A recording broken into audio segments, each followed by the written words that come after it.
Welcome, brother. Thank you for Welcome having to me. the pod. But cool, man. I guess like overall, we'll just kind of start where we are. We're obviously at the retreat, but I know we had the conversation over Zoom. Like, what even made you want to come to this fucking weird eight closes, sharing a villa? Sounds kind of gay. Like, what made you even want to come?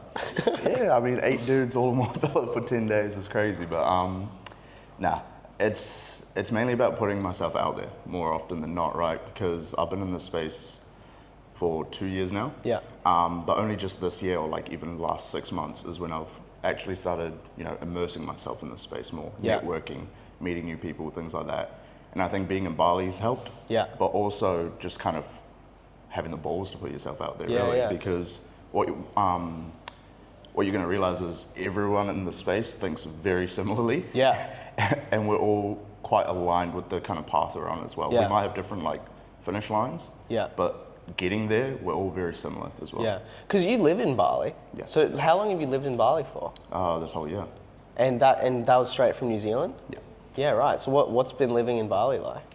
Unbelievable. I don't want to go home. It's so good. I'm happy that on the last trip I ended in Bali because I actually don't think I would have left. I think I would have just stayed. No, it's dangerous once you start extending the visa so on. Yeah. Yeah. Get used to the border runs every few Bro, months. yeah. Then you just go for like a weekend or a week in another country, but then you always want to come back. Yeah, 100%. And so, okay, cool. So connect, meet other people. How have you found that? Because surely you've connected with people living in Bali as well, though, right? Or maybe not as many closes. Yeah, so mainly people that are in the online space, but they're not in high ticket sales. Yeah. Right, so, the email marketers, digital marketing, copywriters, things like that. But I haven't really met anyone that's, closing or setting or just in our space. Yeah. So that's why this was really good because everyone's in that space. So one, like you would have had that chat with James, there's different niches to our space as well, Yeah. which is why I find his story so fascinating as well. Yeah. Right, but then we're all, on Zoom or over phone calls, setting, closing, and then there's different niches which I didn't even know. Yeah. So I wouldn't have known that unless I came here. Yeah, bro, fucking massage chairs for Yeah. like $12,000 is the highest one. Like, crazy. It's nuts, bro. So what's the difference between like when you connect with like, the email marketers, the agency owners versus like other closers? Well, the positive with that is you can kind of pick their brains about how their industry works and then pick up certain things as you start building up, your personal brand, but then start getting better, start putting yourself more out there. So you can bring that back to your own business, right? But then networking with people in our space itself, you just learn a heck of a lot more into your growth as a closer or as a setter, right? It's more specific. That's the main difference. What do you feel like the biggest thing you've learned from the closing side is, like hanging out with other closers?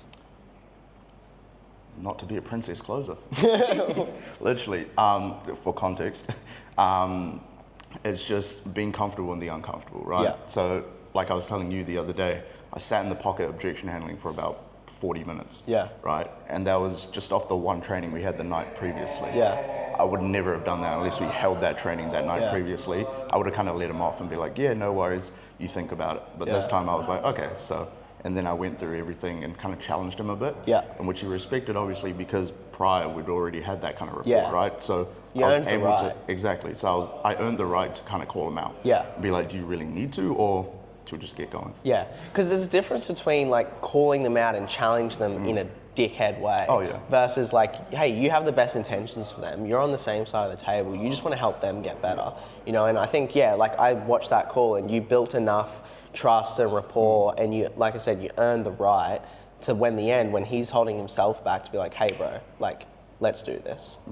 because of everything you told me, because of XYZ that you said, which I think is cool, man. And I know that off camera, like we spoke, it's funny because there was like a month span where I didn't even see you on any of the closers cult calls. And then you're like, dude, I've had my biggest month.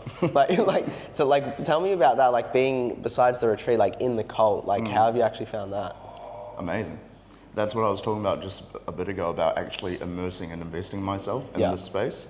That's really helped. Yeah. Like more than anything until till date, because one, we've got the coaching calls during the week, but then two, it's just the repetition of constantly going through and knowing how to knowing how to work on your feet, right? Because any closer, anyone who's in sales can have word tracks, but if you don't know how to, go off track and then bring it back, that's the biggest thing, right? 100%. Because a lot of closers will either butt in too early or they'll let them talk for way too long, which both ways doesn't help you. And the amount of close calls I've seen where the guy knows the word tracks step by step, exact, sometimes better memorized than me, but they're so focused on getting to the next line of questioning in that word track. And in objection handling specifically, like after 1 or 2 loops, you're in no man's land. Like then it's up to you and your conviction and like you just kind of riffing and knowing what to say. Because half of objection handling, people just run out of shit to say. So that's cool, man. And so in terms of like this event, like how have you found it? Like the 10 days with other guys, like other than the gay stuff, like like how have you actually found it? Like surrounding yourself in person. Loved it. It just comes back to what I was saying before, just immersing yourself in the space, right? Being around people that are doing this day in, day out, that are doing better than you day in, day out, it's intoxicating, right? Because then you want to start building up even more. It's hard to slip down when you're around people that are higher achievers, right? That's why it's so important, because obviously we all work from home, doing our own thing, but then when you come to an environment like this, it's unreal. Everyone just starts leveling up. The amount of sales, all the boys come downstairs, all the boys come out of their room and be like, I just closed, or I just set another call, right? Aaron the other day, I just set 7 calls in a day, right? I don't think that would happen so constantly if it was just always by yourself. That's why, it's so important to actually put yourself out there and actually be in these sorts of circles, because our network, it's a very small circle, right? It might seem like a lot of people, but a friend of a friend could be another friend. Right? So someone knows someone who knows someone else, and it's very easy to kind of connect, because it comes back to what we said earlier, right? We all think in a very similar way as well. Yeah, 100%. You're always one person off, right? Like, I think I'm like 2 people off Elon Musk. Like, like it's wild. I'm probably not going to meet Elon Musk. You never know, though. But I am 2 people off him, and sometimes it's only 1, 2 people off, like really anyone in the world. I think Jordan Peterson said this. It's like you're 1 person off of a million, or, if everyone knows 1,000 people in their life, I think you're 1 person off a million and 2 people off a billion, or something like that, which is 1/7 of the world. It's pretty much everyone. But no, it's super cool, man. And yeah, like having you part of it, because obviously we know each other through Anton, and we met last time I was in Bali, when I had the last retreat, like literally straight after, and you saw Ryan and Tanner, and even Matt as well, who does like garbage disposal, making like 50K a month, like just fucking wild. But yeah, I think it's super cool surrounding yourself with other closers in the space, because it's so easy to lose like purpose and like drive if you feel like you're just doing it on your own, especially in New Zealand or Australia. Like, dude, we're on this fucking island across the other side of the world compared to Americans in Europe. It's like, it's so easy to feel like you're just doing it alone. The amount of times that I just thought about quitting sales, I thought like, nah, this isn't for me. Like, I'm just on my own. I need to go into an office environment. But just like sticking it out, and for me, what helped was networking over Zoom. But if I could fast track those hurdles, it would have come traveling earlier. Like, the only regret I have is that I didn't travel sooner. I think it's so important, not just for clothes, but just young people in general, to have like that life experience, right? You look at someone like James, like he's only 24. Sounds like he's 30. Bro, man seems like he's lived 5 lifetimes. And that's when I look at closers, like I don't even consider age, I consider life experience. So that's cool, man. And to touch on the point about us being in New Zealand and Aussie, that's part of the reason I even came out to Bali, right, this whole year, is because it's very hard to kind of talk about your job, or kind of explain to people what you do when not many people actually do it. Right? Which is why I was like, okay.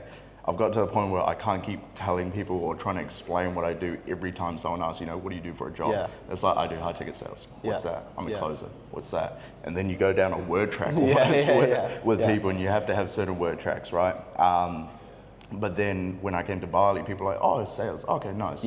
And it was just so much easier to kind of speak about your job, get to know more people, right? Get to know what they're doing. Because everyone over here, especially in Bali, especially in Canggu, they're all in the online space, right? So they all kind of understand how it all moves as well. And I don't know about New Zealand, but I know in Australia, like people are kind of closed-minded to the online world, but just in general, like I had a saying, I said to Aaron, it's like, in Brisbane, you tell someone you're going to jump off a cliff, they're like, no, you're going to die. You tell someone in Bali you're going to jump off a cliff, they're like, hey man, if you believe it, you'll fly. Like, it's just so different. And like every time that you have to like feel like you have to explain yourself to someone or feel like you have to justify why you do sales, it gets kind of draining, and then it causes doubt in your own mind.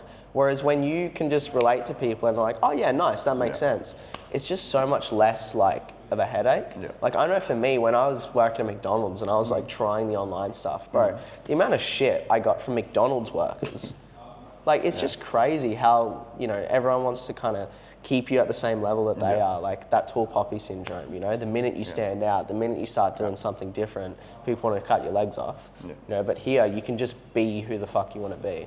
And that's the thing, once you, that's why I like the quote, everyone wants the view, but no one wants to climb, right? Because so many people want that kind of view, want that lifestyle, but no one wants to actually put in the work, right? They'd rather cut down other people than try to build themselves up, if that makes sense. 100%. So other than, because I think for everyone here, it sounds like the favorite part of this event was like connecting with people. Other than the connecting, it could be something stupid, it could be the food. Like what was like your favorite, like I guess thing, you know, from the event? Probably Savaya. It was just a nice vibe during the day, got some food, had a couple of drinks, took some photos, and then the nighttime came, we won't talk too much about that. That stays off camera. But yeah, it was just the whole day, the vibe, right? Because at that point that was only a couple of days ago, right? So we were already over a week into it, so we all knew each other a lot, you know, better than when we started. Even though on day one it was like we already knew each other, right? And then when it came to Savaya, it was just a whole day of just, you know, nice yarns, drinks, food, just like a real nice vibe. I definitely felt that too. Like there's two things I wanted to say. Like one, with the Savaya thing, it's like, it's cool because I think for a lot of us, it like shows us, cool, you make a lot of money, this is what's possible, right? So it builds your belief. But also something I noticed with this event, I am so glad I did it for 10 days instead of a week like the last one. Because bro, imagine if we checked out on Thursday. That would have gone like that. But yeah, I think like at Savaya, it was like we'd already been together for a week.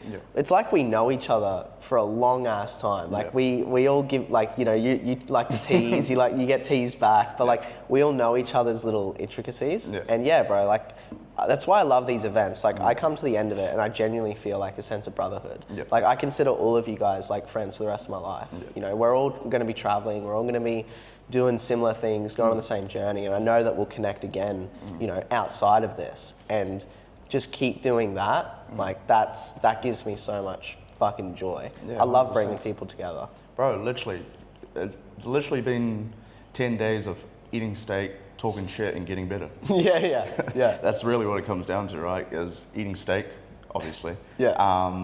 Connecting with everyone, you know, all of us growing, you know, and no dickheads around, really, right? We're kind of isolated from all the dickheads. And then, what was the last thing I said? Like, and talking shit. Oh yeah, and talking shit. yeah. Bro, some of my favorite moments are just when we're eating dinner together. Like, cameras off, everyone's like, we're just talking shit. Bro, some of the biggest laughs, some of the like best memories from this week have just been at that dinner table. Just unfiltered. Yeah. That's the best stuff. It's unreal, Cool, man. And I guess like, how does it compare to what you maybe thought before you came? Because you didn't come to one, you only kind of saw the stories from the last one. So it's hard to know like what to expect until you're there. Like what were you sort of expecting, and then like how did it compare to that? Exactly what I was expecting is what happened, really. Okay, nice. Coming here, eating good food, meeting people that are like-minded in the space, and then getting better together. Right? Because it's the same thing we tell prospects. You'll never really know until you actually do it. Right? So it comes down to that. That's why I knew in the back of my head, if I wanted to get better, if I wanted to actually continue putting myself out there and not be, you know, a princess closer, and keep getting better, I had to put myself out there. I had to, you know, take that chance. And it worked out. 100%, bro. That's awesome. Would you say it's worth the investment? 100%. Ready to rock and roll? Softball question, And then, so in terms of like the cult as well, like in terms of the trainings and things like that, like what is it that's actually helped you have your biggest month or get better, you know, to stay in the pocket longer or to close more deals? Like what is it that you've learned that's actually helped you? It's just we can say word tracks all we want, but it's the genuineness behind it, right? Actually being curious and active listening. Yeah. Like we talked about the other day, I was half the time busy taking notes during calls, right?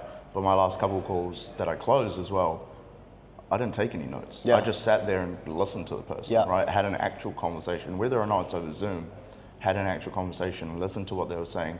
You'll be very surprised, how much you can remember at the end if you've actually listened at the start. 100%. Yeah, like even throughout this conversation, like I don't need to sit here taking notes. Exactly. You know, because I'm just present, I'm just listening.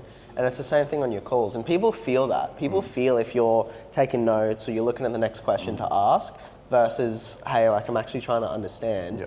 And you'll get better responses, especially when you keep probing, like that call we were reviewing the other day where I'm just staying silent, I'm challenging him. I'm like, hang on, that doesn't make sense in my mind. Like, why do you want to do that? So I think that's powerful. Yeah. And the other thing as well, like you mentioned that month I didn't come to any calls. Obviously I was in India, so time zones. Yeah. I was asleep during the day. But I was still reviewing the calls, still getting benefits from that. Yeah. And it's just about repetition, right?